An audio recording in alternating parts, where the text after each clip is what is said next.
Buenas tardes, amados y engreídos estudiantes. Vamos a empezar esta clase con una magistral exposición de la investigación hecha por un estudiante que se ha quedado solo en este trabajo sobre las enfermedades infecciosas. Por favor, procede, estimado Junior. Ailton, profesor. Ailton.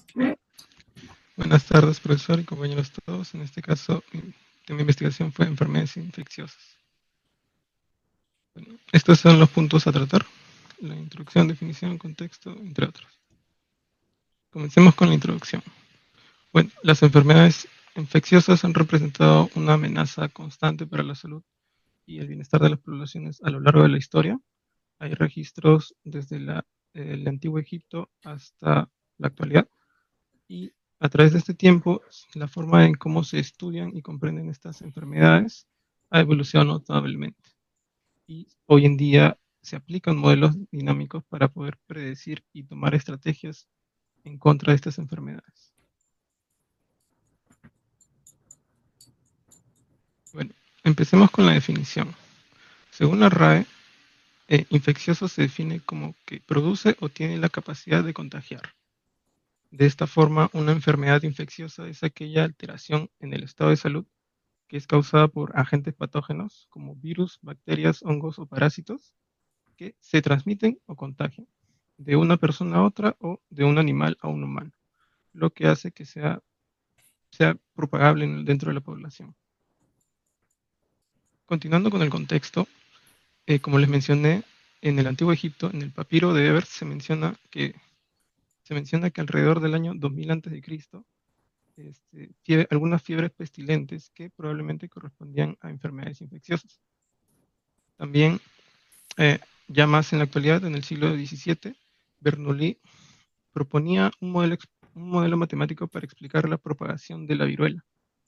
Más adelante, durante el siglo XX, hubo la introducción de modelos compartimentales, que hablaremos de ellos más adelante, que dividen a la población en diferentes compartimientos, desarrollado por Kermack y McKendrick. Ya en la actualidad, ahora tenemos la aparición de nuevos patógenos y la reemergencia de enfermedades que ya se conocían, y estas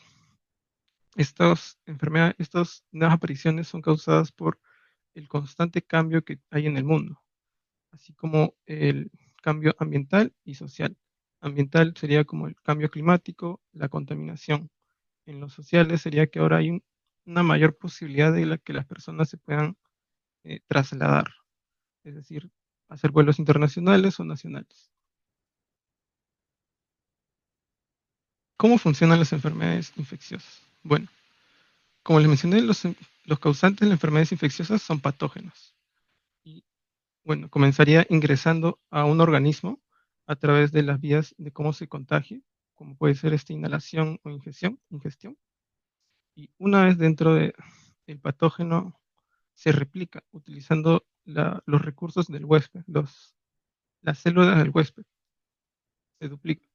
Y luego la propagación ocurre cuando esta persona infectada contagia a nuevos individuos a través de secreciones o como se haya contagiado ahí, repitiendo luego el ciclo del contagio. Volvería a infectar a otra persona. Los tipos de enfermedades infecciosas. Existen múltiples maneras de clasificar las enfermedades infecciosas. Por ejemplo, por agente etiológico, es decir, quién lo causa. Virales, si son causadas por virus, como la influencia o el COVID. Bacterianas, causadas por bacterias, como la tuberculosis. Fúngicas, causadas por hongos, como la candidiasis. O parasitarias, causadas por parásitos, como la malaria. Otra forma es clasificarlas por vía de transmisión, como respiratorias, como la gripe o el COVID. Fecal oral, como la cólera. Vectorial, como la malaria, que es transmitida por mosquitos. O por contacto directo o sexual, como el VIH o sífilis. También otra manera de clasificarlas es por reservorio, es decir, dónde se encuentra, por dónde se contagia. Humano, como el sarampión, o animal, como la rabia. Ahora veremos las causas. Las enfermedades infecciosas, como les mencioné, son provocadas por agentes patógenos, y estos pueden entrar en contacto del humano, al ser humano a través de distintas vías de transmisión. Y algunos de los factores que promueven estos contactos son la falta de saneamiento básico. Es cuando hay una gran contaminación en el agua, que se encuentran varios tipos de patógenos, o problemas de eliminación de residuos sólidos. También otra causa es la falta de acceso a servicios de salud, lo cual incrementa la susceptibilidad de la población, es decir, que se pueda contagiar más.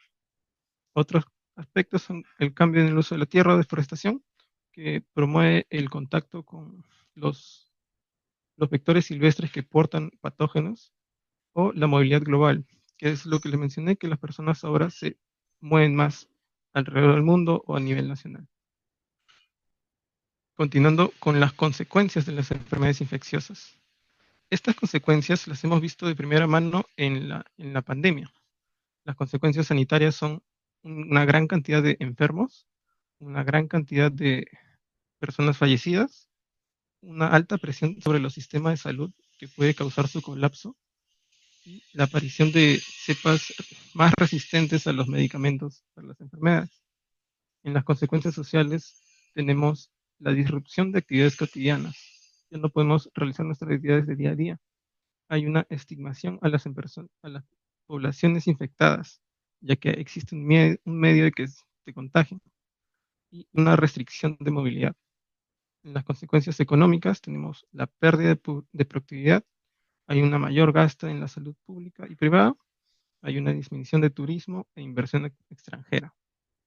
En cuanto a las consecuencias políticas, hay demandas de políticas de salud más efectivas, y que existe una coordinación, una mejor coordinación para la prevención y el control de estas enfermedades. Continuamos con los fenómenos característicos, que son los comportamientos o patrones que se observan en la propagación de las enfermedades infecciosas. Estos incluyen aspectos como la transmisibilidad y el número reproductivo básico. La transmisibilidad se refiere a la capacidad del patógeno para propagarse entre individuos, y se mide con el número reproductivo básico, que es el promedio de nuevos casos que genera un individuo infectado. Por ejemplo, si el número reproductivo básico es 2, cada persona infectada en promedio puede infectar a 2 personas. Como un dato adicional, el número reproductivo básico del COVID fue 2.87. Otro aspecto son los ciclos epidémicos y la estacionalidad. Los ciclos epidémicos quieren decir que las enfermedades infecciosas se contagian, y estos contagios son periódicos, es decir, tiene un ciclo, ¿no? Que están influenciadas por factores climáticos y estacionales, es decir, como las variaciones de la temperatura y humedad, que promueven que las personas se puedan contagiar, y también por patrones sociales, es decir, cuando hay una mayor concentración de personas, como por ejemplo el inicio de clases o las festividades como Navidad o Año Nuevo.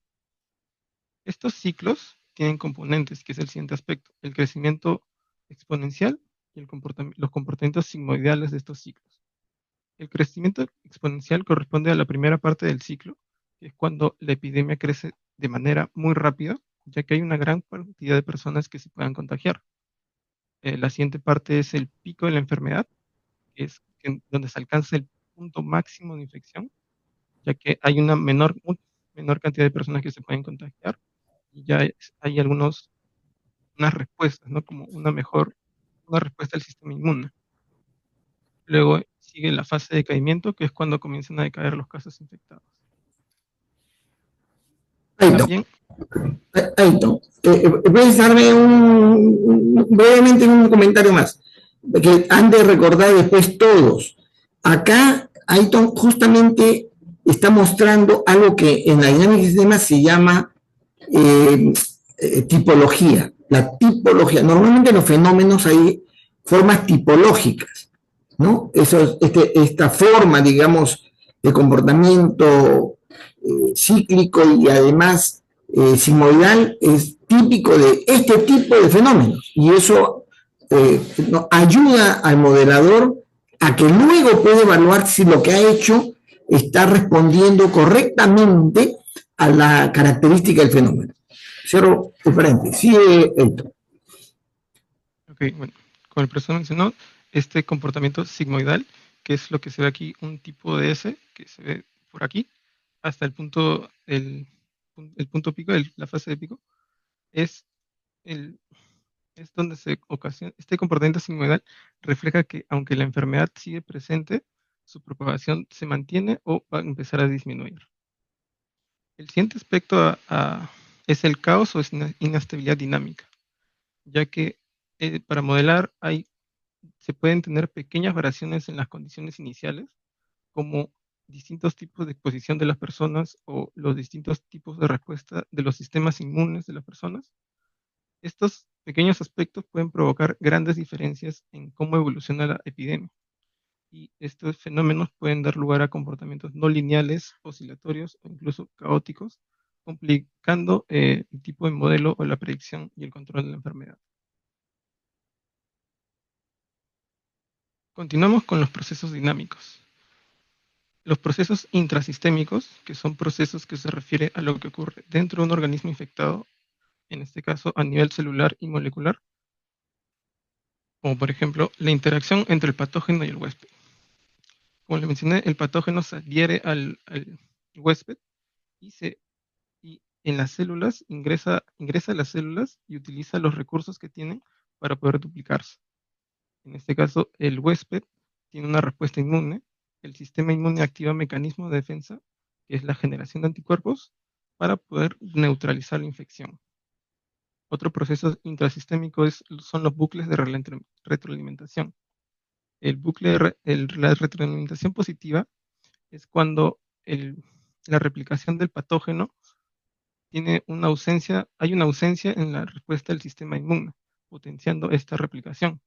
Una retroalimentación negativa contribuye a la eliminación del patógeno cuando el sistema inmune sí actúa. Esta interacción de los bucles nos ayuda a comprender cómo funcionan los comportamientos dinámicos internos y es esencial para entender cómo progresa la enfermedad. Por el lado de los procesos transistémicos, estos procesos describen la propagación de la enfermedad entre individuos y cómo se organiza en la población, como por ejemplo la propagación en poblaciones. Esta está modelada por algunos tipos de modelos que son el CIR, el CEIR, el CIRS, que como mencionamos en el inicio son modelos que dividen a la población en compartimientos. La S es de susceptible, la E de expuesto, y la I de infectados y la R de recuperados. Como vemos en el gráfico, estos tienen algunas relaciones. En el caso, por ejemplo, del CIR, una persona susceptible se infecta y puede volver a ser susceptible o pasa a ser recuperado. Otro proceso transistémico otro aspecto es la dinámica de redes sociales, que analiza la propagación de la enfermedad como una red. Las personas estamos conectados y seríamos como nodos y nuestras relaciones serían como las, los, eh, las aristas. Este modelo utiliza los modelos de grafos. Otro punto es las estrategias de intervención. Estas son como la vacunación, que disminuye directamente el número de susceptibles. El control de vectores es cuando se combate directamente a los que propagan los patógenos. En este caso son insectos o zancudos, por ejemplo. Y otra medida es el distanciamiento o cuarentena. Como lo hemos vivido nosotros, no hay poco contacto social. Continuemos con los modelos matemáticos que se aplican. Los modelos matemáticos son esenciales para poder comprender cómo se transmiten las enfermedades infecciosas. Entre los más relevantes se encuentran los modelos comportamentales, que es el CIR, el CEIR, etc., que nos permiten observar cómo evoluciona la epidemia en función de algunos parámetros. Otro modelo es el modelo basado en redes, que integran la estructura social y la movilidad para simular la transmisión a nivel poblacional, permitiendo evaluar la efectividad de las intervenciones focalizadas, donde se concentran más personas. Otro modelo es el análisis de estabilidad y bifurcaciones, que son estudios que nos permiten identificar umbrales críticos. Los umbrales críticos son valores específicos de ciertos parámetros en un sistema que al alcanzarse o superarse produce un cambio muy, muy grande o un cambio drástico en el comportamiento del sistema.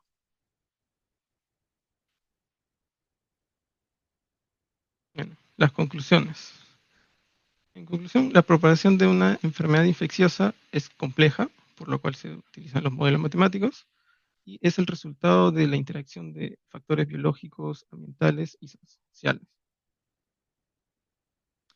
Otra conclusión es que los modelos matemáticos, ya sean de comportamentales o de redes, son herramientas que nos permiten predecir y controlar los brotes. Esto debido a que al entenderlo podemos tomar mejores estrategias de prevención. Otra conclusión es que la integración de los procesos intra y transistémicos nos permite tener esta visión general para poder entender mejor la propagación de la enfermedad y tomemos mejores estrategias. Como adicional, les quería comentar sobre un simulador o un juego que está disponible en Play Store y para otras plataformas, que es, tú eres una enfermedad infecciosa y tu objetivo es contagiar o infectar a todo el mundo. Lo que quiero resaltar es que toma aspectos mencionados en esta exposición y que podría ser muy realista. Por ejemplo, las enfermedades tienen en cuenta la variabilidad de cómo se trasladan las personas. En lugares donde hay poca afluencia de personas, es difícil que tu enfermedad llegue. También hay un momento en el cual se realiza una cuarentena y tu enfermedad ya no tiene mayores dificultades en hacer contagio. Eso sería todo. Muchas gracias por su atención. Bien, muchísimas gracias. Estuvo bien. Continuamos con el siguiente grupo, el grupo 5.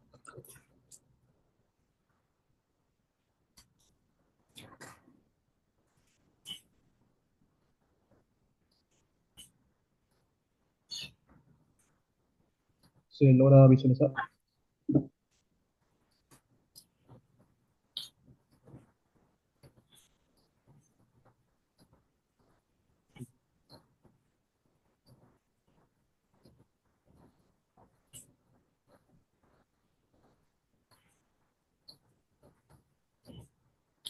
¿Se escucha, profesor? Perfectamente. Ok. Buenas tardes. Ahora nos tocará hablar un poco de la industria petroquímica. Y comenzamos. Primero, un breve resumen del contenido de la exposición. Y ahora, ¿qué es petroquímica? La petroquímica es una rama de la química que se centra en la conversión del petróleo y el gas natural en procesos químicos de utilidad para muchos sectores industriales, como son los de la plástica, la farmacéutica, la textil y equipos de limpieza, por ejemplo. Por ejemplo, algunos productos producidos que se ven acá se muestran en la imagen. Se emplea primeramente la extracción de materiales primos usados en la industria petrolera como materiales de ingreso para la industria petroquímica, para poder producir productos de valor, como son las columnas C, D y E. Los productos petroquímicos lo clasifican de manera en tres categorías: básicos, intermedios y productos finales. Ahora, pasando un poco a lo que son algunos conceptos clave. Primero está hidrocarburo, que son la unidad básica de la producción de los compuestos petroquímicos. Y, y son compuestos orgánicos formados únicamente por carbono e hidrógeno. Por ejemplo, los saturados, que son el metano, etano, el propano. Algunos insaturados, como son el etileno, propileno, acetileno, y aromáticos, el benceno, tolueno y xileno. El siguiente concepto clave es la refinación petrolera, que es un proceso importante para poder mejorar la calidad del petróleo crudo en productos útiles como el diésel y el queroseno. Y se lleva a cabo con dos procesos importantes que son la destilación fraccionada, que básicamente se trata de separar los componentes usando el punto de ebullición del petróleo, y el craqueo, que convierte las moléculas grandes en más pequeñas mediante catalizadores avanzados. El tercer concepto es el gas natural, que es una mezcla de hidrocarburos gaseosos, principalmente el metano y etano, propano, butano, que sirven para fabricar plásticos y fertilizantes en productos finales. Ahora un poco de la historia de la industria petroquímica. Lo dividimos en antes del siglo XX y en la actualidad, comenzando con el uso temprano del petróleo. Desde la antigüedad se usaba el petróleo por sus propiedades impermeables y como adhesivo para lo que era construcción. Y a partir del siglo XVIII se mostraron indicios de cómo se aprovechaban este compuesto para el aprovechamiento para el uso de lámparas. El siguiente es el inicio de la refinación industrial con 1850, porque en ese año se fundó la primera refinería moderna en Pittsburgh, usando la destilación para poder producir queroseno, que sustituyó el aceite de ballena de aquel entonces como fuente de iluminación. Más adelante, en 1859, más o menos, se perforó el primer pozo petrolero en Pensilvania, lo que marcaría un punto de inflexión para la explotación de petróleo a gran escala. En avance tecnológico, es a finales del siglo XIX, más o menos, los procesos de refinación mejoraron con la introducción del craqueo térmico y lo que mejoró la producción de gasolina y otros combustibles. Más adelante se mejoró este proceso a un área de volúmenes más industriales. En 1907 aparece la petroquímica como industria como tal, con los materiales, con la producción de materiales sintéticos, como son los plásticos y cauchos. En innovaciones y expansiones, en 1930 se desarrolló el craqueo catalítico con catalizadores avanzados, lo que aumentó más el rendimiento de la gasolina con un mayor ah, octanaje. En la segunda mitad del siglo XX, la industria petroquímica se expandió más y empezó con la producción de fertilizantes, fibras sintéticas y medicamentos. Pero justamente por ello también empezaron a aparecer retos ambientales, llevándolos al desarrollo de procesos más eficientes y en búsqueda de tecnologías más limpias. Ahora, un poco más en la actualidad, está la estrategia de petróleo, que por su relevancia se va a iniciar estrategias para poder controlar la producción y reserva del petróleo, causando que se cree la Organización de Países Exportadores de Petróleo para que regulen los precios y su explotación. En inversión y desarrollo tenemos como que países productores intervienen mucho más en lo que es en infraestructura y exploración, como por ejemplo en 2004 en países de América, específicamente México y Brasil, destinaron una inversión de 8.000 millones de dólares a la explotación del petróleo, cosa que Perú no se tuvo ese nivel de inversión en ese entonces, pero sí recientemente hubo una inversión de 5.000 millones de dólares más o menos a la modernización de la refinación en Talara. Y actualmente los principales productores son Arabia Saudita, Estados Unidos, Irán, México y Venezuela, entre otros.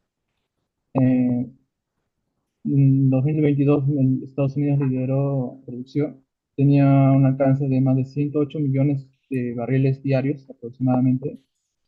En sostenibilidad y futuro, que es más actual de ahora, se busca más reducir emisiones y minimizar el impacto ambiental que tiene esta explotación con el desarrollo de bioplásticos, reciclaje, reciclando los plásticos, biopolímeros y con la captura de carbono. Aparecen instituciones de energía alternativas como el hidrógeno verde, la conversión de plásticos en combustibles también. Y por eso ahora la innovación se enfoca más en equilibrar el desarrollo de la sostenibilidad, siempre manteniendo la eficiencia energética y con fuentes renovables. Ahora pasando al flujo de proceso de esta industria, primero se viene con la extracción, como empresas como Petroperú y Pluspetrol extraen petróleo que luego es procesado en las refinerías. Por el caso que Perú cuenta con varios lotes de extracción de petróleo, como son el lote 192, el mayor lote de reserva de petróleo, y las 64 que están ubicadas en Loreto, o el lotes 1 y 6 que están en Talara de Piura, seguida con la refinación del petróleo, que una vez extraído el petróleo crudo, este debe ser procesado en las refinerías para poder obtener compuestos más comerciales, como la gasolina, el diésel, por ejemplo. Y en Perú la refinación se realiza en varias plantas, como mencioné, la Talara es la más importante, pero también hay en Lima como Pampilla, La Concha, y también hay en Iquitos y Pucallpa. Tercero sería la obtención de productos básicos, que gracias a procesos petroquímicos, como el uso de unidades de vacío, fracciento, el craqueo térmico y catalítico, se obtienen los productos químicos, petroquímicos básicos, que serán utilizados más adelante, como son el etileno, que sirve para el uso de plásticos en empaques, el propileno para el uso de gasolina, el benceno para aplicaciones solventes y resinas. Ahora, producción de productos intermedios, que básicamente usa los productos básicos para producir productos intermedios con procesos químicos adicionales, produciendo polímeros, en producción de plásticos, resinas, que es la producción de los tubos, los solventes para productos cosméticos, detergentes y alcohol, seguido con la fabricación de los productos finales, que son los productos de consumo y bienes que de productos ya más industriales, como son el caso de plásticos y polímeros, fertilizantes para la agrícola, detergentes y cosméticos, lubricantes y combustibles también. Ahora, el último paso sería la distribución y comercialización, que empresas como Petroperú, Primas y Repsol participan en la venta y distribución de combustibles a través de camiones o buques, cerrando hasta el ciclo petroquímico.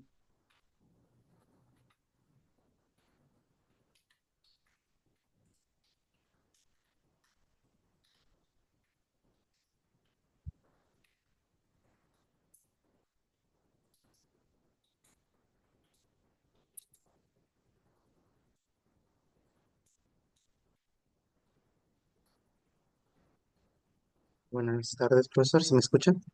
Perfectamente. No pregunten si escucha, porque le voy a avisar cuando no se escucha.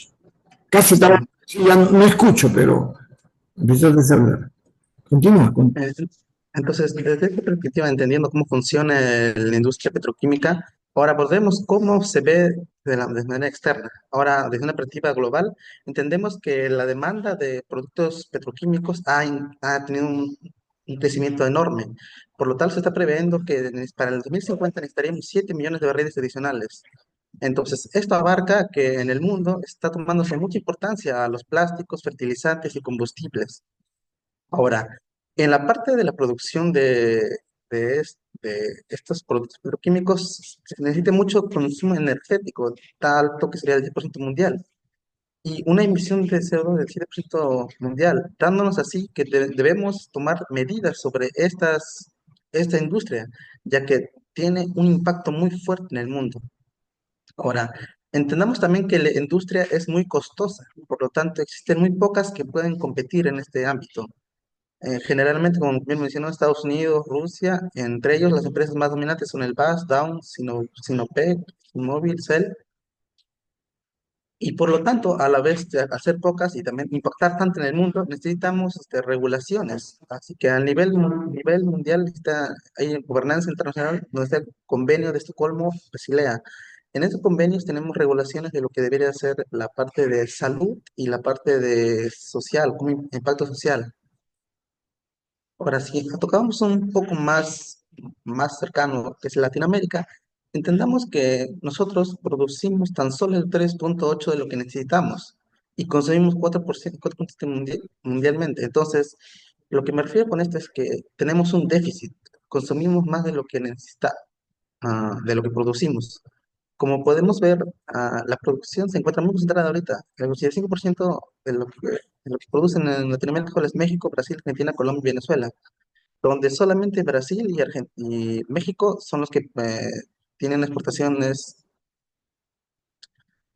pero ninguno de ellos, aparte de Brasil, puede autosustentarse con su propia producción. Como podemos ver acá en el mapa, existen pocas plantas de producción, ya hablando ya de la parte intermedia. Ahora, existen proyectos relevantes ahorita. En Argentina está Vaca Muerta, donde su principal función sería generar pesticidas y diferentes productos para la agricultura. Otro mucho más grande fue la unión en el proyecto de Tilio del siglo XXI en México, donde la empresa Braskem, la más grande en Latinoamérica, se mezcla, se fusiona con Petmex para poder satisfacer las necesidades de México. Aparte, hay desafíos ambientales. Lamentablemente a nivel Latinoamérica pues son más dejados. Ahora, a nivel Perú, el problema es que nuestra industria solo se basa en la parte básica, no llegamos más a la intermedia, solamente lo único que hacemos es eh, la extracción de hidrocarburos, la extracción de gas natural y luego se pasa a otro país, a otra empresa. Por otra parte, también dependemos, al ser un país agrícola, dependemos demasiado de plásticos y diferentes fertilizantes. Ahora, existe un proyecto en Perú pero, que tiene la inversión de 600 millones, pero no, por el momento solo es un proyecto, no está bien tomado pie. Aparte de eso, se cerró el gasoducto del sur peruano en 2017, fue cancelada por temas de corrupción. Aparte de eso, pues siempre los ministerios, Petroperú y otras empresas tienen la iniciativa de invertir, pero no hay nada grande todavía. Entonces, hablando económicamente, ¿cómo impacta esta industria a nivel? eh, Entendamos que está siendo valorada en 140.000 millones de dólares en 2022, con una proyección de 250.000 millones para 2032, generando casi el... Luego, esto a la vez representa un 7% de PIB global y 120 millones de empleos, generando que esta industria tiene demasiado impacto social. Ahora, aparte de esto, existe una dependencia entre diferentes países. Por ejemplo, Perú consume el urea 100%, pero necesita exportar de otros países. El 50% del urea de Perú es traída de Rusia, el 25% de China y así sucesivamente de otros países. El desarrollo tecnológico se fueron creando en la parte de que se genera demasiado contaminación. Entonces, en las partes residuales, ahí es donde se enfoca mayormente la tecnología que existe. La parte de reciclaje químico, la creación de biopolímeros también para que se degrade más rápido. Eh, Ahora, en la parte de salud, el principal problema existe en que al no seguirse normativas, puede haber casos como el Texas City, donde hubo gente muerta por la explosión de una planta química. Por otra parte, también quiero mencionar los microplásticos, donde un detalle quizá mencionar es que no se puede detectar cuáles son los cambios microplásticos al cuerpo humano, porque para hacer investigación necesitamos una muestra que tenga y que no tenga, pero no existe ninguna muestra en el mundo que no tenga microplásticos. Entonces hay difíciles los estudios. Ahora, en consecuencias ambientales, hablamos en la parte de Latinoamérica existen zonas de sacrificio ambiental. ¿Qué se refiere con eso? Zonas que ya no pueden ser recuperadas por la contaminación del agua o aire. Entonces, estas zonas ya solo su objetivo es morir y almacenar los grandes. Aparte de que tienen una contaminación de 7% de dióxido. Ahora, en empleabilidad existe una desigualdad, ya que, como mencioné, al ser preso, muchas veces se terciariza y aunque tengas una planta en tu país, generalmente los empleados no son de esa parte y todas esas cosas que no se regulan. Para acabar, quisiera hablar más de cómo se dependen los diferentes procesos internos. Mm, Por ejemplo, en la parte de craqueo, reformado por catalítico amoníaco, y lo que me refiero a esto es que en cada proceso, al ser tan complejo, no existe una empresa en el mundo que pueda hacer todos los procesos. Por ejemplo, Perú es la encargada de redistribuir la parte básica, donde sería extracción de hidrocarburos. Luego pasa a países como Brasil, donde tendría la producción de polímeros, otros derivados de la parte intermedia, y luego pasaría a otros países, otra empresa, donde ya pasaría a la última generación, donde están los plásticos, las telas, etcétera. Como mencioné, esto afecta a demasiadas otras industrias, porque es la base de eso. ¿No? Por ejemplo, la agricultura. el producto actual depende totalmente de los fertilizantes, por lo tanto, una fuerte correlación. Por último, hablando económicamente también, había en Perú en 2002 hubo un exceso de oferta de hidrocarburos, generando que haya aumentado el precio, y lo que pasó es que en 2022 no llegaba urea a Perú, hubo una escasez, y de ahí pues en Perú ya hubo la iniciativa de crear más proyectos para generar urea, que ahí se notó que faltaba.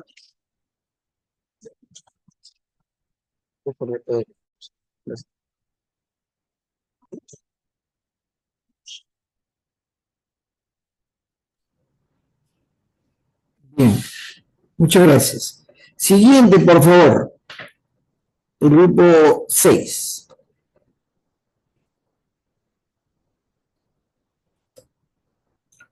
Ya, un momento, profesor, voy a compartir mi pantalla.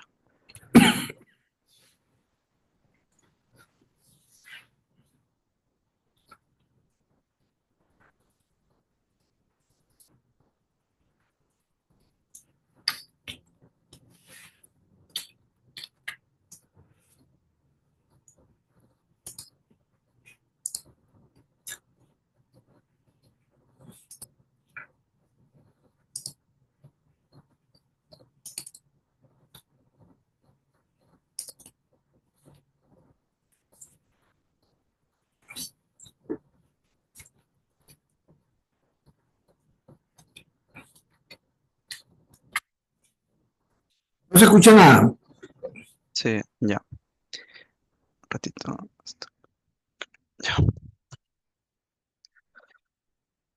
Bueno, buenas tardes, profesor, buenas tardes, compañeros. El día de hoy, el grupo 6 va a exponer sobre el tema de lo que es el tema de la salud. Eh, ya. Bueno, bueno, para empezar vamos con un poco de lo que son definiciones clave para entender un poco lo que es este sistema y el tema, ¿no? Bueno, tenemos que el sistema de salud es un conjunto complejo y organizado de elementos que incluye instituciones, organizaciones, recursos, personas, y todas estas interactúan con el objetivo común de mejorar el sistema, mejorar la salud de la población. Bueno, este sistema abarca tanto el sector público como el sector privado. Se caracteriza por su estructura, la cobertura, fuentes de financiamiento, recursos, ya sean físicos, materiales, etcétera, y las actividades de rectoría que se llevan a cabo en él. Eh, Luego tenemos lo que es el régimen subsidiado, que es un componente del sector público del sistema de salud. Este se enfoca básicamente en proporcionar servicios de salud a la población que no está asegurada, especialmente aquellos que viven en condiciones de pobreza o pobreza extrema, entre el cual tenemos el famoso SIS, ¿no? Que es el Seguro Integral de Salud. Este es un mecanismo clave dentro de este régimen. Y entre otras definiciones, continuamos con lo que son los antecedentes históricos de la salud en el Perú. Eh, como se puede empezar, el sistema acá en el Perú se tiene con la llegada en 1909, 1903 de la peste. La peste bubónica llegó a través de Ica, un embarcadero alemán, y es ahí que se plantea la creación de una dirección de salubridad, cuyo principal director, primer director fue Julián Arce, un destacado médico de la época que era también un colega de Alcides Carrión. En esta dirección tuvo como objetivos el cumplimiento de la legislación sanitaria, el prevenir que nuevas pestes, nuevas enfermedades de extranjero lleguen, poder salvaguardar y tener estadística nacional de la morosidad y la mortalidad de las enfermedades en el Perú. Luego se fue expandiendo el sistema, se llegó en 1907 con el Consejo Superior de Higiene, y así hasta que se desdijó en 1975 con el Ministerio de Salud Pública, desdijándose lo que en ese momento la Dirección de Seguridad pertenecía al Ministerio de Fomento. Siguiente, por favor. Luego tenemos en 1976 con la creación del Seguro Social Obrero y el Seguro Social de Empleado. este era la primera entrada de los seguros de salud en el Perú. Entonces, tal cual el sistema que se formaba era que era un aporte tripartido, o sea, quienes pagaban el seguro era el empleado, el trabajador y el Estado entre los tres.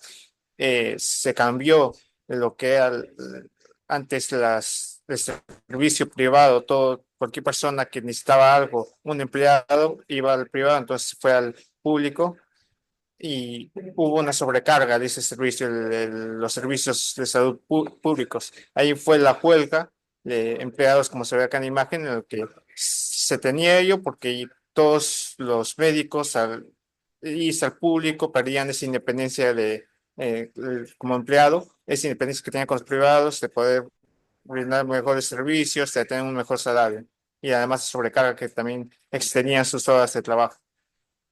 Eh, Ahí continuamos. Luego, en la década del 40 y 50, se fortalecieron los lazos, se abrió las puertas casi a los organismos internacionales de salud, se colaboró con la Fundación Rockefeller y con la OPS, que es la Organización Latinoamericana acá de Salud. Se colaboraron en control de enfermedades transmisibles como la malaria, hubo una vacunación masiva, el saneamiento público, campañas de vacunación y además se brindaron becas a los profesionales de salud de Estados Unidos y se abrieron las puertas para aprender de la salud pública en el mundo. Algo que tener en cuenta acá también es que hubo una brecha por la salud en cuanto todos los profesionales estaban concentrados en Lima. Y por último, los avances y desafíos en el siglo XXI. En el siglo XXI tenemos que, hay unas brechas que tenemos que cumplir, o sea, los sistemas de salud ahora, como se van a ver más adelante en la organización, están muy divididas y fragmentadas. La integración en sí de los datos es muy difícil porque cada sistema como es salud, gobiernos regionales, tiene su propia base de datos y tiene su propio programa de base de datos, por lo cual si tú entras, te das un historial de salud, esta historia de salud no vas a poder encontrar en las otras organizaciones y se hace difícil la conexión de la información con nosotros. Es por ello que no hay una fragmentación ahí que es un problema actual. Además de las flechas en la infraestructura y en el alcance de salud en el Perú se tiene ya desde antes y ahora que la mayoría de los profesionales están concentrados en Lima, un déficit de 25 millones en hospitales y un déficit en calidad. Se dice en 2022, hay un organismo que lo dateó que el 97% de los hospitales cuentan con un servicio de calidad insuficiente o bajo el nivel de lo que se debería. Y eso es los problemas que enfrentamos ahora. Paso al siguiente. Continuamos con lo que son los tipos de salud. Bueno, el sistema de salud peruano es un sistema que se organiza en dos sectores principalmente, ¿no? Bueno, ya lo mencioné al inicio, que serían tanto el sector público como el sector privado. Bueno, estos se podrían llamar subsistemas de este gran sistema que trabajan en correlación, ¿no? En el sistema público lo que tenemos es el régimen subsidiado o contributivo indirecto. Este régimen se enfoca en brindar servicios de salud a la población que no cuenta con un seguro de salud. Como ya lo mencioné, mencioné como el seguro integral de salud, que es un componente clave que subsidia, bueno, la provisión de servicios a esta población. Luego vamos con lo que es el régimen contributivo directo, que vendría, bueno, este régimen corresponde al sistema de seguridad social en salud. Bueno, Salud es la principal institución que brinda servicios de salud a los trabajadores del sector formal y sus familias. El famoso seguro, ¿no? El seguro social, como lo llaman también. Desde la promulgación de la Ley de Modernización de de la Seguridad Social en 1977, Salud también adquirió servicios del sector privado a través de las entidades prestadoras de salud, EPS. Bueno, además de salud, además de salud, las unidades de las Fuerzas Armadas y la Policía Nacional del Perú tienen sus propios subsistemas de salud para atender a sus miembros y a sus familias. Por otro lado, tenemos el sector privado, que se divide también en dos, que lo que vendría a ser el privado lucrativo y el privado no lucrativo. En esta primera parte del privado lucrativo tenemos bueno, básicamente esto incluye a una variedad de entidades, ¿no? Que prestan servicios de salud con fines de lucro, eh, como lo que son las entidades prestadoras de salud, aseguradoras privadas, las clínicas privadas, este, bueno, los centros médicos, policlínicos, consultorios médicos, odontológicos, laboratorios, bueno, en fin, podría mencionar muchos más. También incluyen los establecimientos de salud de algunas empresas mineras, petroleras, azucareras. Además existen proveedores informales de medicina tradicional como los chamanes, curanderos, hueseros, entre comillas. Luego vamos con lo que es el sector privado no lucrativo. Este sector está compuesto por un conjunto variado de asociaciones civiles sin fines de lucro. Algunos ejemplos son los organismos no gubernamentales, las famosas ONGs, la Cruz Roja Peruana, las compañías de bomberos voluntarios, bueno, etcétera, ¿no? Luego tenemos lo que son las organizaciones que brindan salud en el Perú. Tenemos lo que es el Ministerio de Salud, el famoso MINSA. Bueno, este es el principal proveedor de salud en el sector público a través de su red de establecimientos a nivel nacional. Bueno, y como ya lo mencioné, tenemos a Salud, que es el Seguro Social, bueno, entidades prestadoras de salud, los EPS, sanidades de las Fuerzas Armadas, organizaciones no gubernamentales. Entre los tipos de establecimientos de salud, como ya mencioné adelante, bueno, atrás, tenemos los hospitales, que, bueno, tenemos los hospitales, los centros de salud, los puestos de salud, que vendrían a ser como los consultorios o, digamos, las famosas postas médicas que se tienen bueno, en los barrios, en las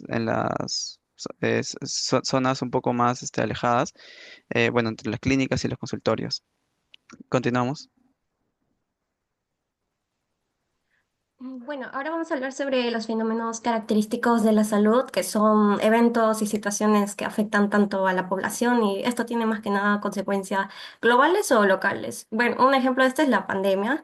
En este caso, las pandemias son, a la diferencia de las epidemias, son las que afectan a un lugar, a un territorio más amplio, como lo fue la pandemia, el COVID-19, que todos conocemos.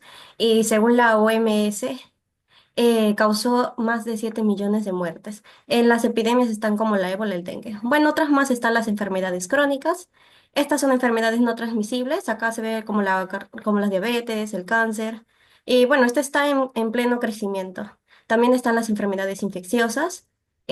Algo se podría decir como la VIH, SIDA, tuberculosis, entre otras. La contaminación ambiental, este es un fenómeno importante para la salud. En especial, según la OMS, dice que la contaminación del aire es la que está afectando mucho más, es el más crítico, se podría decir. Y bueno, el cambio climático también influye en lo que son las propagaciones de enfermedades transmitidas como el dengue, la malaria, y todos están interrelacionados. También algo importante es la desigualdad en acceso, que no todos tienen cuentan con el mismo monto monetario para acceder a un buen servicio de salud. Esto más que nada en las zonas rurales. Bueno, continuamos con la salud mental.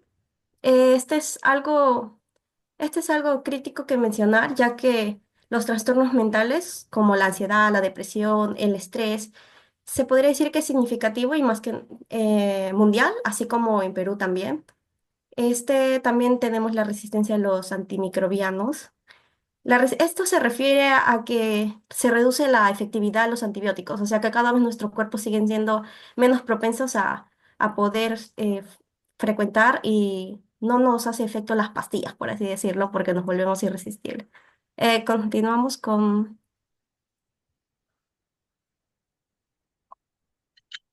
Los factores que influyen en el sistema de salud.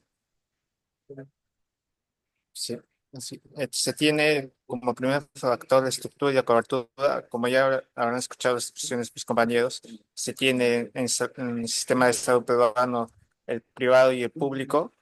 De ahí hay uno que también es mixto, entonces el acceso en que tenemos a la salud es por alguno de esos canales y la inversión y penetración que tiene cada uno de ellos en la sociedad. Y luego la cobertura, que es el alcance que tiene la salud en el Perú. De ahí este organigrama se puede decir que el 70%, el 70-80% de los hospitales en el Perú son públicos, los centros de salud en el Perú son públicos, y por el segundo factor tenemos el financiamiento.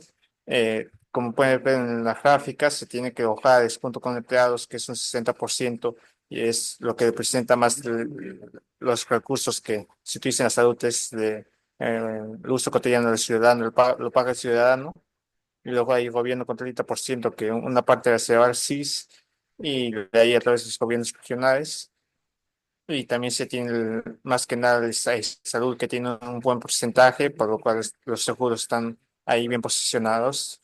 Y como se ve acá al final en los prestadores, se tiene gestión pública y gestión privada, que este es un factor importante, el financiamiento entre público y privado, porque ambos tienen porcentajes similares y cada uno está ahí participando en el sistema. Siguiente. En recursos se tiene acá, como se ve, en el PBI que se usa en salud es el 3%. 3% de nuestro PBI se invierte en salud. Se tiene camas, puestos de salud, centros hospitalarios. Se tiene, como ya mencioné antes, el 97%, un buen porcentaje, llegando a los centros de salud del Estado. En la rectoría también se tiene cómo está distribuido el Ministerio de Salud, el MINSA, y ahí cada uno con su dirección, como se puede ver acá. El de salubridad, acá hay una dirección de hospitalización, de epidemiología, y la Secretaría General como tal. Y lo último, la voz de los usuarios, que es su atención y recuperación de salud, el consentimiento informado y la protección de los derechos de salud, además de que la salud es pública y gratuita acá en el Perú, con lo que contamos con el SIS. Y ahí pasamos a... Y vamos a continuar con lo que son los procesos característicos en el sistema de salud peruano. Voy a mencionar bueno, estos cinco que vendrían a ser lo que es el aseguramiento. Bueno, este proceso básicamente se refiere a lo que es la afiliación de la población a diferentes mecanismos de protección financiera en salud, con el objetivo de garantizar el acceso a los servicios de salud. Bueno, en el Perú existen diferentes regímenes de aseguramiento, como el Seguro Integral de Salud, el SIS, para la población vulnerable. Bueno, tenemos el Salud, que es el Seguro Social, este, para los trabajadores del sector formal. Bueno, tenemos la ley de marco de aseguramiento universal de salud, que es un intento de ampliar la cobertura de aseguramiento en toda la población. Como segundo punto tenemos prestación de servicios, que bueno, este proceso implica la provisión de servicios de salud a la población a través de una red de establecimientos y proveedores. Los servicios incluyen la atención médica, la atención de enfermería, la atención de diagnóstico y los servicios farmacéuticos. Eh, bueno, la promoción de la salud y la prevención de enfermedades. Bueno, continuamos con lo que es el financiamiento. Bueno, este proceso es la obtención y gestión de los recursos financieros que son necesarios para el funcionamiento de este sistema. Las fuentes de financiamiento son diversas, se incluyen en el gasto público, que son los impuestos, las contribuciones de los empleados, el gasto del bolsillo de los usuarios y, bueno, las donaciones, etcétera, ¿no? Como cuarto punto tenemos lo que es la regulación. Bueno, este proceso implica el establecimiento de normas y la supervisión de su cumplimiento con el objetivo de garantizar la calidad, la seguridad y la eficiencia de los servicios de salud. El Ministerio del Interior de Salud, el MINSA, es el ente rector, ¿no? De este sistema, de nuestro sistema de salud, y tiene la responsabilidad de regular, bueno, estos diferentes actores que están involucrados, ¿no? Eh, Vamos con lo que es la descentralización. Bueno, este proceso se refiere a la transferencia de funciones de responsabilidades del gobierno nacional a los gobiernos regionales. Y bueno, no solamente regionales, tanto regionales como gobiernos locales, en la gestión bueno, de los servicios de salud. La descentralización lo que busca es mejorar la eficiencia, la equidad y la participación en la gestión del sistema de salud. Y por último tenemos lo que son las interacciones dentro de este sistema, ¿no? Bueno, en el sistema bueno, el sistema de salud peruano es un sistema, es bastante complejo y dinámico, caracterizado por múltiples interacciones entre sus diferentes componentes, entre las cuales tenemos estas que voy a mencionar a continuación. Como primera interacción tenemos la interacción entre el sector público y el sector privado. Bueno, esta interacción se podría decir que es dual, ya que puede ser tanto de complementariedad, ambos se pueden complementar o pueden ser de competencia. Cuando hablamos de complementariedad, se refiere que el sector privado puede ofrecer servicios especializados que el público no tiene, o puede ayudar a descongestionar la demanda de hospitales públicos, por ejemplo, convenios entre salud y clínicas privadas. Este, o de competencia, podríamos estar refiriéndonos en áreas urbanas, clínicas privadas y hospitales públicos pueden competir por pacientes con capacidad de pago. Esto puede generar desigualdades en el acceso. Disculpen, siguiente grupo, el grupo 7, muchas gracias, dejen de compartir. Ya, profesor, ahorita presento. A ver.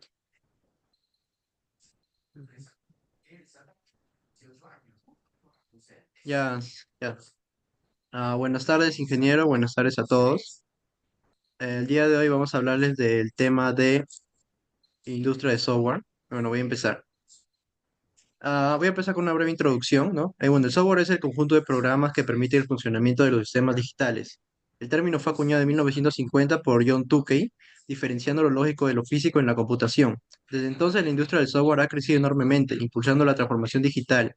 En esta presentación, bueno, analizaremos su evolución y desafíos utilizando, ¿no?, lo que es la dinámica de sistemas. Ya, ahora voy a hablar de unas consideraciones etimológicas y definiciones. Bueno, antes de profundizar, ¿no? Veamos, antes de profundizar en la industria del software, vamos a ver esto. El término software proviene de dos palabras en inglés, ¿no? Soft, que viene de blando o flexible, y ware,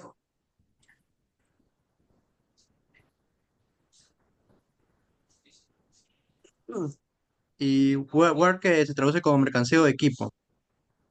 Por otro lado, tenemos la palabra industria, ¿no? Que, bueno, sería en este caso una actividad laboriosa que requiere habilidad y destreza.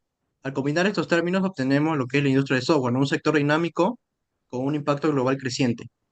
Bueno, existe una relación importante con la dinámica de sistemas. ¿Por qué? Porque el software es algo que evoluciona constantemente y su comportamiento depende de múltiples factores que están interconectados.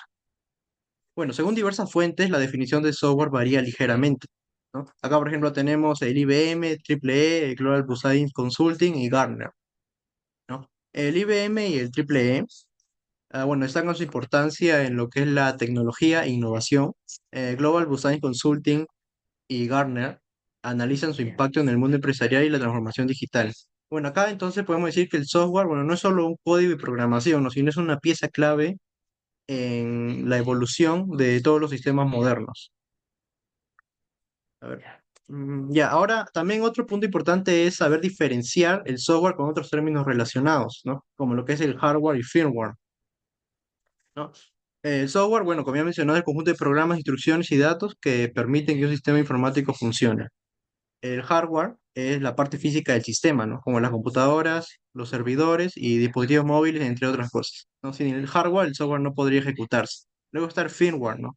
Que, bueno, es un tipo de software especializado que está incrustado dentro del software y que se necesita para que el sistema pueda operar sin necesidad de un sistema operativo completo, ¿no? Y acá podemos decir que estos tres elementos forman un sistema interdependiente, ¿no? Donde el software y el hardware se afectan mutuamente en un ciclo de retroalimentación y el firmware, bueno, juega un papel fundamental para mantener la estabilidad del sistema. Ahora una pequeña línea de tiempo donde vamos a ver cómo ha ido evolucionando el software. Bueno, en los años 40 aparecen las primeras computadoras electrónicas y aparece también Alan Turing, que sentó las bases de la computación moderna. Luego en 1950 aparece John Tukey, ¿no? Como ya lo mencioné, quien acuña el término software. Luego en los años 60 aparecen los primeros lenguajes de programación como el IBM System y Fortran y COBOL, ¿no?, lo que ha facilitado la programación. Luego en 1965 se da la separación del software y el hardware, ¿no? Y en este punto el software ya comienza a comercializarse de manera independiente, dando origen a la industria del software. Luego en 1980 se da el nacimiento de la PC y la revolución de Apple y Microsoft. En 1981, bueno, IBM lanza su primera PC. En los años 90 se da lo que es la llegada del Internet, lo cual transformó la forma en que se distribuye y usa el software, ¿no? Y también surge lo que es el software libre y de código abierto, lo que promueve la colaboración global. Y bueno, desde el año 2000 para adelante, ¿no? Que ya es la era moderna, acá finalmente, bueno, entramos en la era de la automatización, ¿no? El software en la nube, inteligencia artificial y la tecnología, bueno, sigue evolucionando hasta la actualidad. Ahora veamos unos enfoques en torno a donde se manifiesta el software, ¿no? Acá, por ejemplo, tenemos algunos entornos, que primero sería el software empresarial, ¿no? Acá encontramos lo que es el ERP y CRM, ¿no? Que son sistemas que optimizan la gestión y automatización de procesos en las empresas. También tenemos el software en la nube, bueno, el auge, se acá es el auge del modelo SaaS, ¿no? O Software as a Service, lo cual ha permitido una escalabilidad y accesibilidad del software. También tenemos el software embebido, el cual se encuentra en dispositivos electrónicos como automóviles, electrodomésticos y equipos médicos. También está el software de código abierto versus propietario, ¿no? El software de código abierto es lo que fomenta la innovación y el software de propietario es lo que protege la parte intelectual y seguridad de los sistemas. Y ahora, por último, algunas tendencias que tiene el desarrollo de software, como podemos ver acá tenemos, ¿no? Lo que es el desarrollo ágil y democratización del software, ¿no? Esta es una metodología ágil que se usa en plataformas low code, ¿no? Que permite que más personas participen en lo que es el desarrollo del software. También tenemos la automatización de procesos e inteligencia artificial, ¿no? Bueno, acá hablamos con el software, está basado en inteligencia artificial y esto revoluciona lo que es la toma de decisiones y automatización de tareas. También tenemos la seguridad en el ciclo de vida del desarrollo, que acá tenemos un enfoque a un sistema que se ha creado, ¿no? Que es el DevSecOps, el cual integra la seguridad en todas las etapas del desarrollo del software y el procesamiento centralizado y reducción de latencia, ¿no? La tecnología como edge computing permite procesar datos más cerca de su origen, ¿no? Lo cual mejora el rendimiento de los sistemas. Muy bien, y dado que estamos hablando de una industria altamente dinámica y globalizada en el mundo actual, y bueno, de hecho, en realidad, pues esta industria no se encuentra limitada por fronteras geográficas, ya que el software puede ser consumido o distribuido también, creado en cualquier parte del mundo con acceso a Internet. Ahora, esta característica ya principal de la industria del software impulsa una serie de procesos globales. Bueno, estos procesos que han sido, pues, nos han evidenciado en su producción, en la comercialización y en la utilización de estos. Para ello, pues, esta industria tuvo que haber seguido metodologías como la metodología ágil, la metodología DevOps. La ágil, por ejemplo, ese enfoque flexible, bueno, colaborativo, con un constante feedback, ¿no? Con el usuario. O la DevOps que combina dos vertientes, pues, ¿no? El developer, el desarrollo, o las operaciones con las operations para agilizar, pues, ¿no? La entrega y la mejora del software. Ahora, estas también metodologías, pues, bueno, se vieron gobernadas ya por un ciclo en sus procesos, el ciclo de vida del software. Esto, pues, va desde la planificación, el análisis de requerimientos, el diseño del software, el desarrollo de codificación, pruebas, control y, por último, el despliegue y mantenimiento. Ahora, con respecto a la distribución y comercialización del software, actualmente en realidad, pues, bueno, para ser consumida o creada en realidad, puede ser, pues se puede utilizar el enfoque de on-premise, o sea, de la misma empresa, ¿verdad? O también, pues, gracias al auge de la computación en la nube, que puede ser con software como servicios, bueno, que con su mayor frecuencia es consumido a través de suscripciones.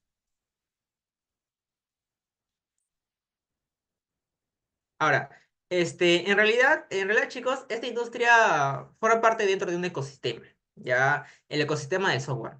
Ahora, ¿por qué es importante nombrar este ecosistema? Porque nos va a permitir a nosotros analizar la complejidad y la dinámica de la industria del software.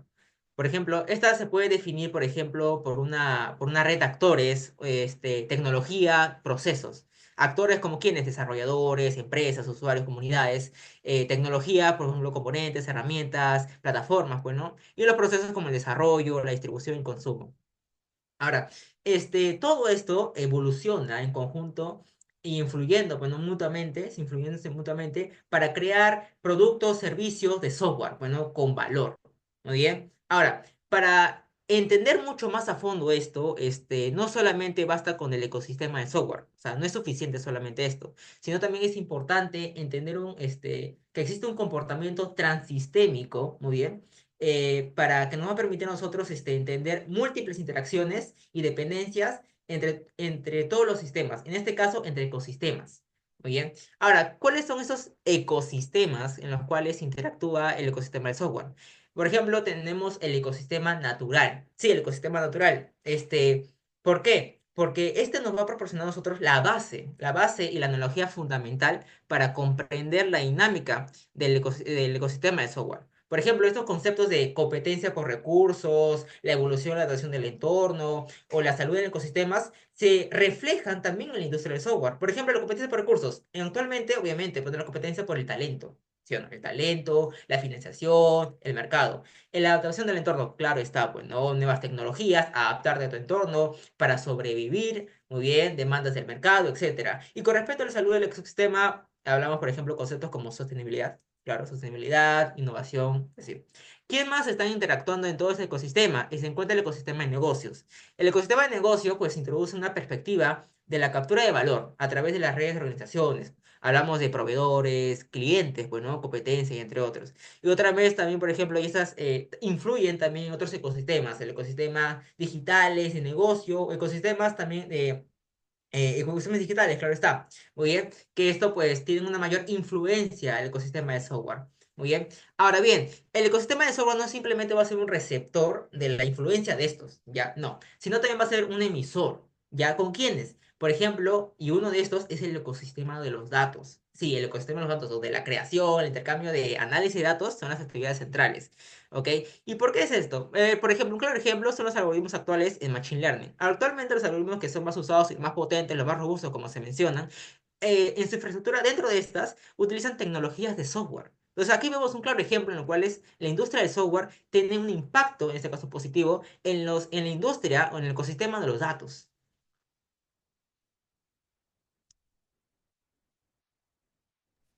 Ahora yo les voy a hablar sobre los fenómenos y la evolución metodológica.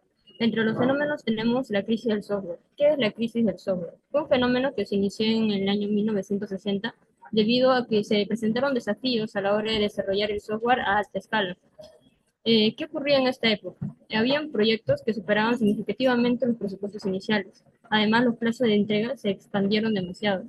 Habían softwares que no cumplían con los requisitos de los usuarios. Un ejemplo de ello es el sistema operativo 360 de IBM en 1966. ¿Qué trajo consigo esta crisis? ¿Cómo es que lo solucionaron? Pues se profesionalizó más la industria del software.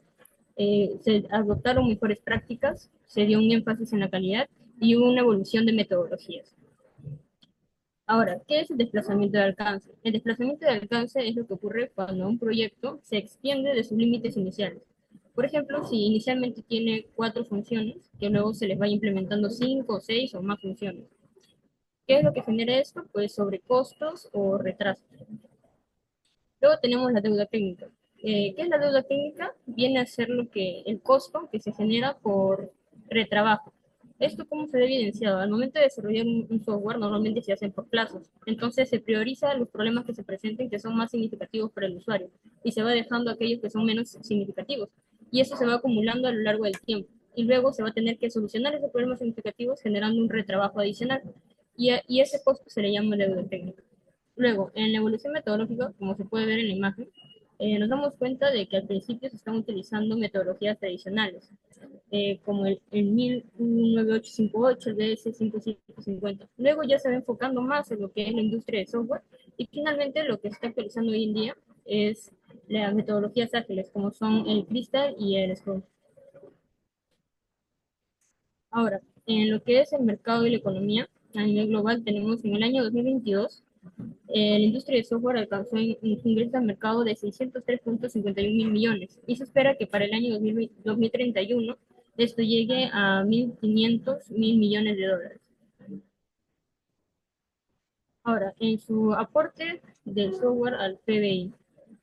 A nivel mundial, el sector del software ha crecido al doble de la tasa de todas las industrias en la última década y se espera que continúe superando el ritmo del PBI global en los próximos 5 años. Su aporte en Europa es de un porcentaje del 3,2% y del 5,3% en el PBI en países como España, Alemania, Francia e Italia. Luego, con respecto a la generación del empleo, en nuestro país tenemos puestos claves como es el desarrollador, el analista de calidad, el analista de pruebas y el TI. En áreas de trabajo tenemos lo que es los aplicativos móviles, los aplicativos de web, seguridad y cloud computing. En datos más específicos, tenemos que en Argentina, entre los años 2019 y 2021, se generaron más de 18.000 empleos. Efectivamente, el software va a estar impactando en muchos ámbitos y eso seguirá y seguirá. Es por eso que es necesario comentar el panorama global de la industria del software. Por ejemplo, en las siguientes imágenes podemos ver que a nivel mundial Estados Unidos es líder en tecnologías de industria del software. Muy bien, esto se puede visualizar tanto en su tamaño en el sector como por su desarrollo tecnológico. Ahora, a nivel de Latinoamérica, el Perú se encuentra en el puesto, bueno, en todos los países se encuentra en el puesto 41, puesto 41, pero a nivel de Latinoamérica se encuentra en el puesto 5, con una participación del 0,14%. Ahora, también, esta industria también tiene su mercado, el mercado del software.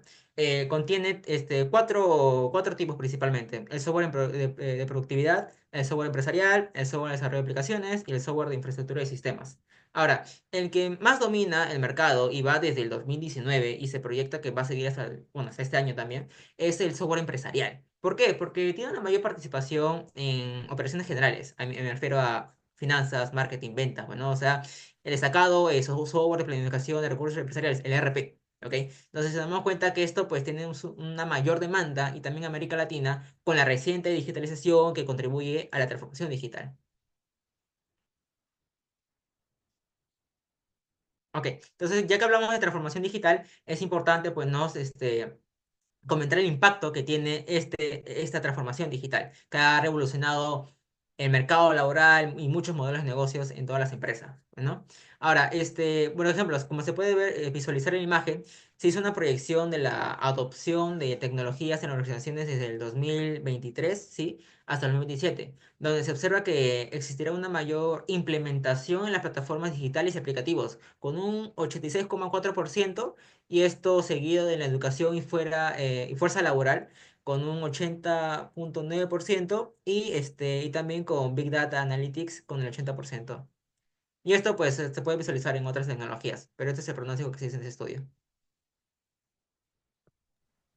Ahora, el impacto en la tecnología de la industria de software, bueno, son estas cuatro principalmente, donde resulta la computación en la nube, que le permite a las empresas acceder a servicios de alto rendimiento sin la necesidad de tener una infraestructura propia, mejorando la escalabilidad y reducción de costos.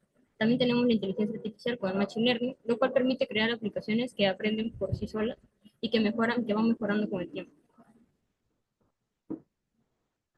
En la salud tenemos innovaciones clave como son la historia clínica electrónica, lo cual se ha evidenciado en el Instituto Nacional de Enfermedades Neoplásicas y en el Ministerio de Salud. A nivel internacional se encuentra también en la clínica Cuyanini de Bolivia.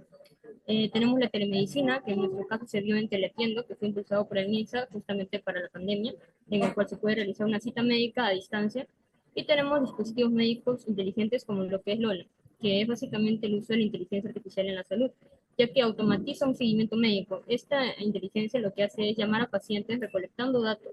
A su vez, estos datos los lleva a una plataforma en el cual se va a priorizar según un nivel de criticidad. Los enfermeros lo ven, lo revisan y pueden atender a los pacientes de una manera más rápida en caso se amerite. Los desafíos que se enfrentan están la seguridad de datos, la interoperabilidad y la escalabilidad y costos. Ahora, en lo que es ambiente, tenemos soluciones tecnológicas para lo que es la reducción de la huella de carbono. Tenemos a software como los que proporciona Google Cloud, que básicamente es para reducir las emisiones que se generan por el mismo uso de la plataforma de Google Cloud. También tenemos a Manglide, que es un software independiente que utiliza inteligencia artificial y que busca medir toda la huella de carbono que se genera dentro de una empresa en 3 niveles de alcance. También tenemos softwares que ayudan a lo que es el reciclaje avanzado. En este caso tenemos a SameSoft y Evolution, que son software para la gestión de residuos. En las iniciativas en el Perú tenemos al MINAM, que realizó una calculadora de huella de carbono que se puede encontrar en la web para que las empresas puedan saber cuántas son sus emisiones y tomar medidas al respecto. Ahora, en la agricultura encontramos estos 3 puntos claves, como son la agricultura de precisión, la automatización y la sostenibilidad, y para ello hay softwares también como lo que es Agrooptima y Sismagro, que permiten monitorear en tiempo real el clima, el suelo y los cultivos. Utilizan datos y sensores para optimizar rendimientos y reducir desperdicios.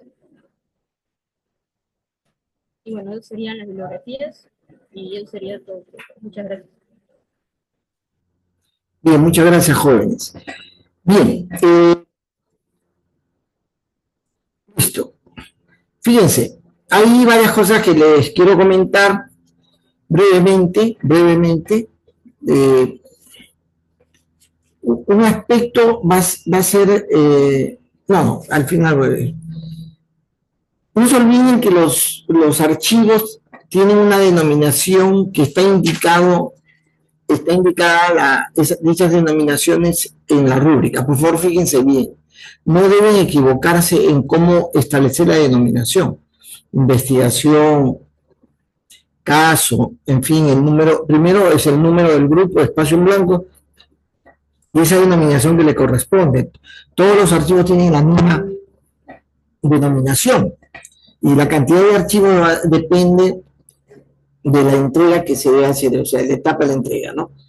El video 3 minutos, no puede ser más, ¿ya?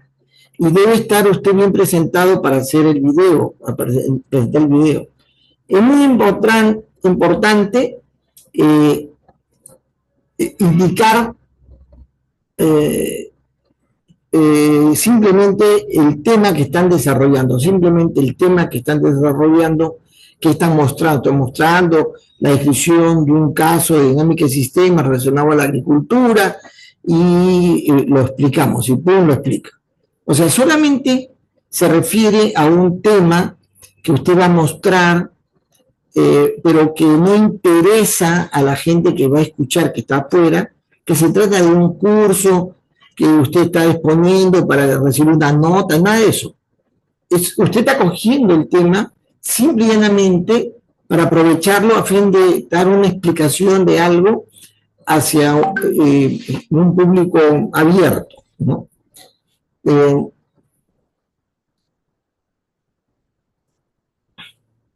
Y lo que sucede es que una cosa es el video, totalmente distinta, no forma parte del desarrollo temático de la clase, no es así. El tema que yo evalúo como exposición del tema se hace en esa exposición que usted está haciendo ahora. El video solamente me está dando una idea si usted sabe exponer al mundo, ¿correcto? Relacionado al tema que estamos tratando. Pero no es parte de mi evaluación sobre el contenido del tema que evalúo en su exposición en clase. Ahora, también está mal que usted diga y trataremos esto, o sea, habla a un público tan desconocido y distante diciendo y trataremos en esta cosa, luego trataremos, ¿qué significa eso? No se entiende. Lo que está queriendo decir usted que en clase va a tratar algo, pero a la gente que está en Japón, ¿qué le importa que lo que se va a tratar en la clase? Lo que quiere escuchar es contenido, ¿no? Es una explicación del contenido, que ahora lo han hecho, pero en clase. Pero el video tiene que hablar de un contenido, no de lo que va a decir usted en clase. Repito, porque está dirigido no a mí, no está dirigido a los estudiantes, está dirigido a un público abierto. Usted tiene que tratar de usar los instrumentos comunicacionales, sentirse que lo que quiere es que la gente que esté escuchando le entienda. No solo que usted repita algo, lea bien, sino que usted está explicando algo, ¿correcto? Noto que la mayoría simplemente quiere cumplir con la exposición. No. En el video en particular es que usted haga el esfuerzo para hacer creer a ese público que usted es un buen expositor y que explica bien algo, ¿correcto? Eso es lo que usted tiene que esforzarse. Repito, a mí no es que yo quiero que usted cumpla con una exposición, no, que está tomando ese tema para explicarlo a alguien. Yo evalúo eso. Bien. Si usted se pasa de los 3 minutos, se exagera, ese paso está jalado, pues, ¿no? O sea, no tiene una nota buena.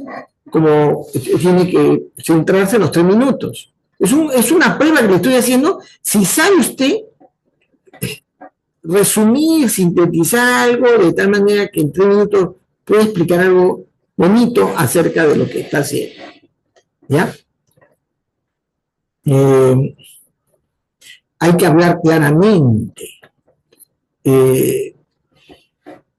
Yo creo que en eso uno hace ejercicio. Usted cuando me escuchan con claridad lo que estoy hablando. ¿Qué factores intervienen en esa claridad en mi lenguaje? ¿Qué factores intervienen para decir, está claro lo que está usted diciendo? Cuando usted habla con alguien, para que entenderle, tiene que la persona expresar de una manera clara y articulada las palabras, ¿sí o no? ¿No? Debe también pronunciar las palabras, ¿de acuerdo? A veces los norteamericanos, cuando hablan, resumen, o sea, reducen las expresiones y dan por entendido que mentalmente no completa las palabras, ¿ya? Pero tiene muchas contracciones, ustedes se han dado cuenta. No sé si ustedes hablan en inglés, pero ese es un defecto, pero que ellos se han acostumbrado. En el caso nuestro, se trata de pronunciar bien las palabras, pero también, escuchen bien, de darle sentido en el lenguaje expresivo de lo que está diciendo. Usted no habla, digamos, como un robot así seguido, frases y expresiones verbales, sino le da sentido, le da énfasis, sube el volumen, ¿sí o no? A un momento habla más rápido, a otro momento habla con énfasis, no se apura, como yo hago, ¿no? No se apura, digo. Ahí está cambiando la tonalidad, ¿sí o no? Trate de utilizar los instrumentos comunicacionales y si no sabe cuáles son, por ahí puede encontrar en internet en cantidad, pero trate que sean expresiones claras, tanto para su discurso en el video que va a ser visto en el fin del mundo, como para esta clase. Trate de impresionarme, haciéndome creer que usted habla bien, ¿ya? Yo a mis nietos trato de corregirles cuando hablan así de corrida y no lo entiendo. Digo, ¿qué hablas? O cuando hablan con la boca llena, ¿no? Cuando están comiendo, hablan y no les entiendo. Les corrijo para que pronuncien bien. Créame que usted se va a enamorar de una persona que expresa bien las cosas. Créanme. Y aquel que no le expresa bien las cosas va a sentir una molestia. Créanme, es así el espíritu humano. En los videos todos participan. Todos deben participar en tiempos, digamos, balanceados.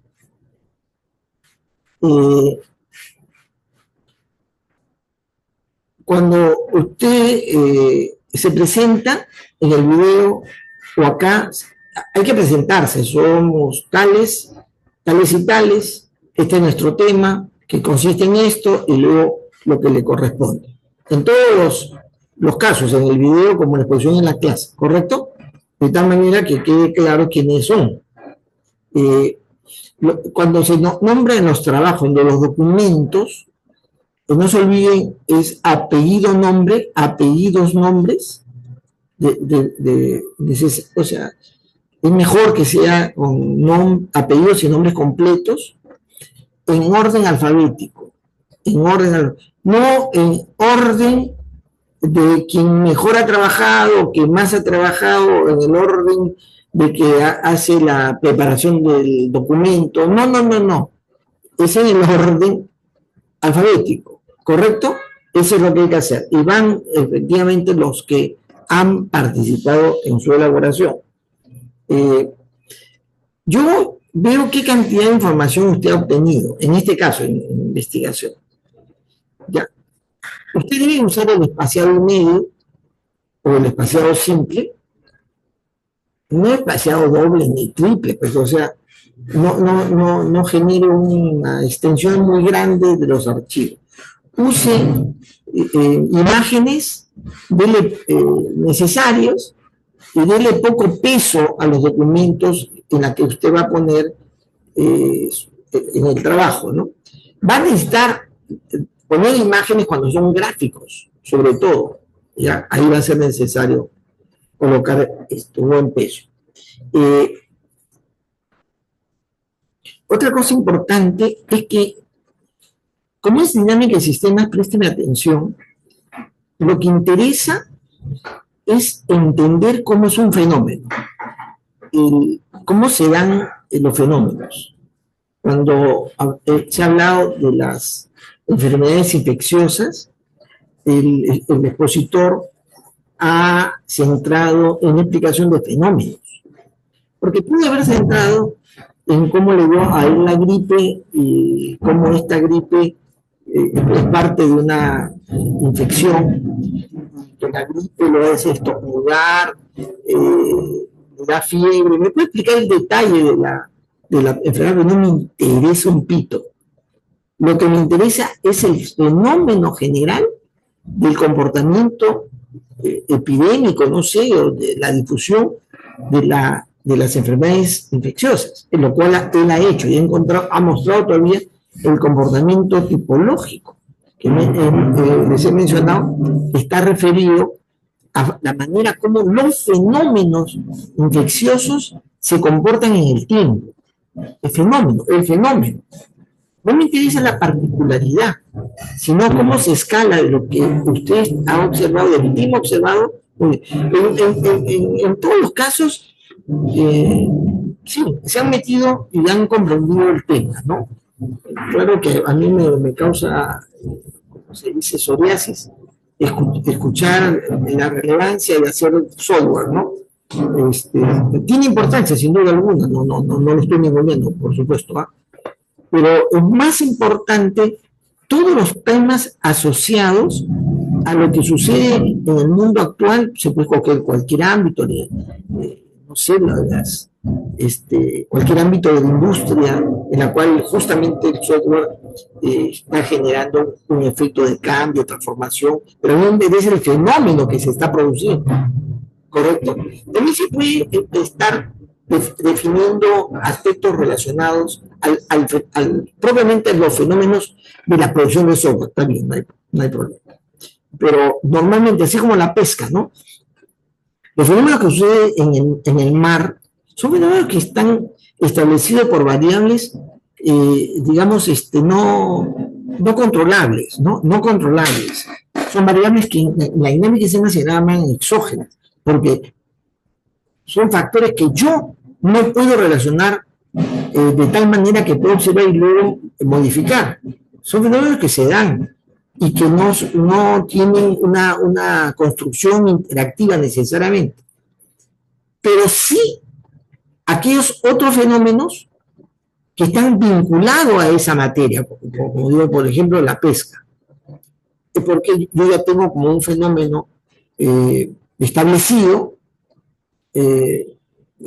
estacional, porque así es el comportamiento de ese tipo de fenómeno estacional. El clima va a hacer cambiar el comportamiento de la cantidad de peces que hay en el mar o de las especies que hay ahí.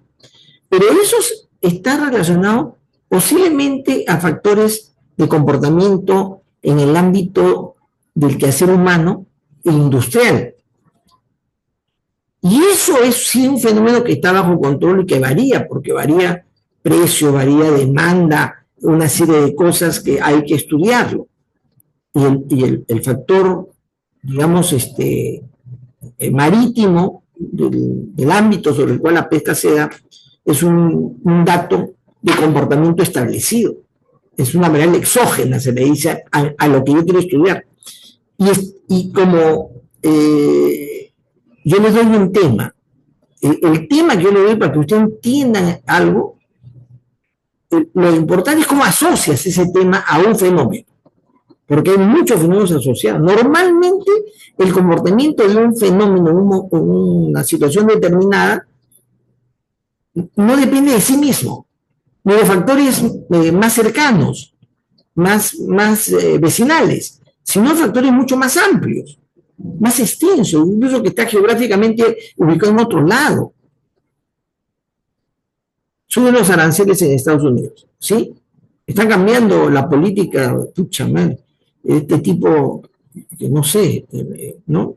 Que ha entrado a gobernar, que quiere chantajear a tutti mundi con las medidas, porque quiere proteger su economía y la gran política, el enfoque liberal que tiene el capitalismo que representa ese país, los Estados Unidos, se ha convertido en una economía más proteccionista que la propia China, que los propios comunistas, ¿no? Eso está sucediendo, ¿sí? Pero esa condición que se está pasando en los Estados Unidos, cambio de políticas, de la manera como se produce, de la demanda, del precio que se va a dar por políticas, sí o no que va a tener efecto con nosotros.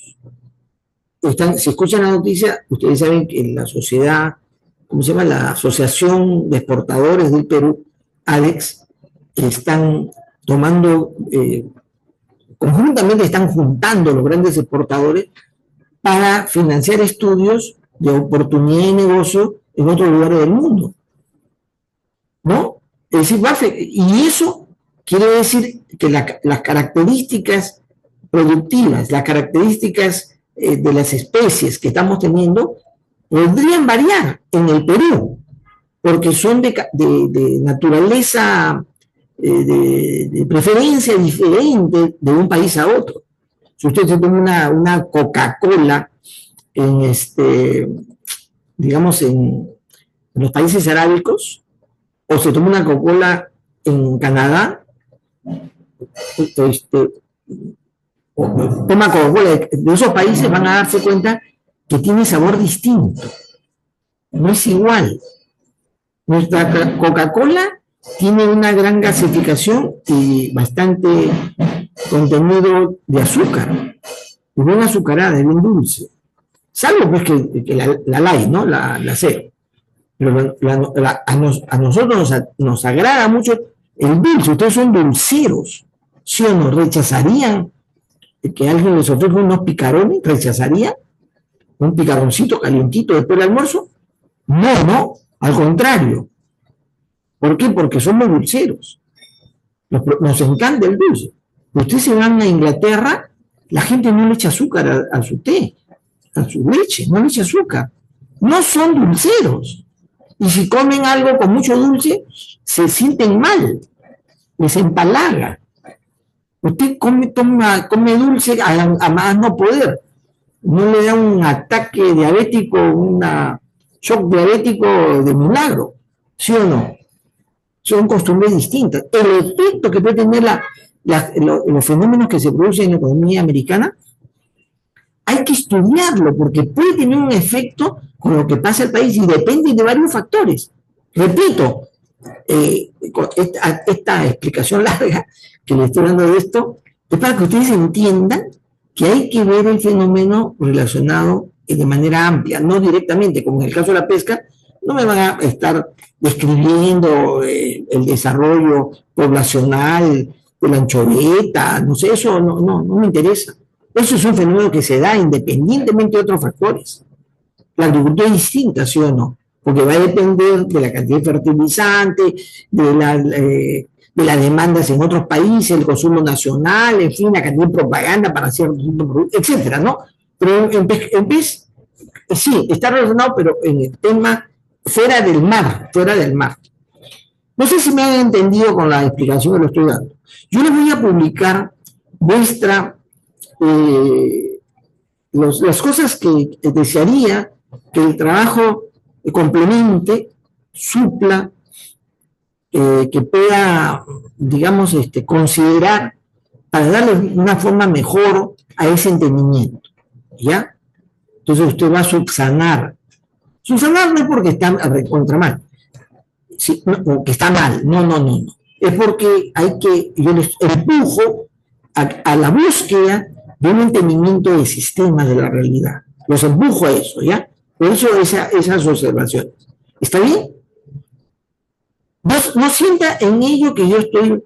Ya, tampoco, porque yo les voy a publicar una nota que después, si fuera otro curso, les puede arrancar lágrimas, depresión, deseo de suicidarse, ¿ya?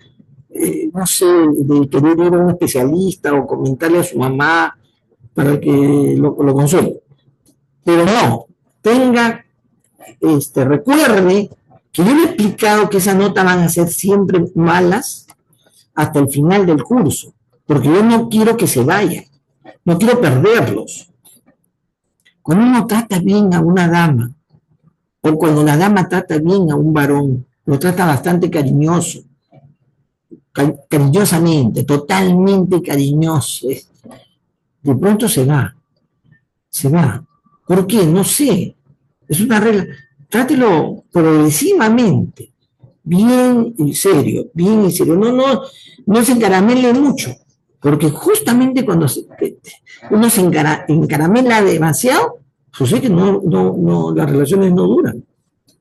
Igual sucede conmigo, yo los trato a media caña, les digo qué cosa significa, pero créanme que si al final usted termina haciendo un buen trabajo, le va a ir bien. Yo voy a modificar esa nota. Yo resisto, siempre me amenazan, en fin, el responsable del área, el director del área, me lloriquea, en fin, me insulta, porque no pongo la nota de dinámica de sistema. Entonces el delegado tiene la responsabilidad de que si le preguntan, decirle si está bien que no ponga la primera nota. Porque los chicos se quejan, dicen, ay, no ponen la nota en ORCE, y entonces nosotros no sabemos que... No, yo les doy la nota en Excel, saben cómo van las cosas. Sino que si yo pongo las notas en ORCE, yo no las puedo cambiar. O sea, al final tengo que sincerar esa nota, esa primera nota no la puedo modificar, ¿entiende? Va a ser siempre la anulable, lo que sucede normalmente. Espero que este ciclo, el director del área no me insista, no me presione mucho. Yo me hago loco. Y yo pongo las notas al final, todas las notas. Pero usted no es que no sabe. Usted sabe, porque yo lo he hecho Excel. Si en el Excel está. No es que sabe. Que si me obliga a poner nota, voy a poner lo que tenga en el Excel. Ya no la nota mejorada, aumentada que hubiera al final. ¿Está claro, chicos? Bien, entonces el caso es un fenómeno. Es lo que viene después. Y también, mire, yo voy a poner en el Google Drive, no sé si ahora o mañana, los comentarios, porque yo lo armo, yo pierdo, bueno, no pierdo, sino invierto el fin de semana en revisar, en poner, y ahora cuando usted explica también en ajustar y luego viene a mi mente poner alguna cosa más o ya no poner algo, ¿no? Entonces por eso puede ser hoy día o mañana que les mande los comentarios. Bien, ¿alguna pregunta? Bien, jóvenes. A ver, no, Gerardo, dime, Gerardo. Buenas tardes. ¿El caso debe ser necesariamente en Perú? No, para nada. Pero debe ser un fenómeno en la que tengas información histórica de la evolución histórica, donde sea. Que tengas información histórica, ¿has entendido? Puede ser en Rusia, puede ser en China, puede ser donde tú quieras, o tenga aquí un fenómeno global, pues incluye el Perú, ¿no? O puede ser en una región también, puede ser también en el país, o en Lima, pero tiene que ser global, no particular, no se trata de una particularidad. Es decir, la comercialización de manzana en Lima es global, ¿ya? Pero si tú me dices, voy a estudiar el comportamiento de la manzana de Licia, ya eso ya suena más particular. Tú tienes que englobar, porque dinámica es mirar fenómenos globales. ¿Está bien? ¿Está claro? Sí, profesor. Bien, Ailton. Profesor, en mi caso, al final, ¿quedó como un grupo de uno o llegó a Mira, uno de los grupos? hay una, no sé si mi apreciación está bien o mal, pero hay un grupo que es el grupo 5 que no hay un estudiante que es Francis Cruz. No sé si los que están en ese grupo saben de él, porque no está en clase. Ah, hola, profesor. ¿Estás? Nosotros, No te veo. eh, Levanta la mano para verte. no, soy un integrante del grupo 5. No, pero levanta la mano, Pe, porque quiero ver quién me está hablando. Siempre, ya. Ah, Gerardo, tú mismo eres. Ya, ¿tu amigo Francis está o no está? ¿Existe o no existe? Sí, me contactó para trabajar en el segundo avance, pero él no participó en el primer avance. Ah, ya, va a estar ahí. Entonces, no. Ayrton, parece que te quedas solo, ¿no? O a alguien le falta un elemento, un, un miembro del grupo. No pueden ser más de 3, por supuesto. Ayrton, lo has hecho muy bien. Tiene una mejor nota, te aviso, ¿eh? O sea, solo es mejor que mal acompañado, créeme. ¿Ya? Entonces, no te angusties, no te angusties. Vas a examinar, por supuesto, pero el trabajo dignifica, algo así, ¿no? Siéntete bien. Bien, joven, entonces nos encontramos la próxima semana. Que haga un buen trabajo. Y que gane la U.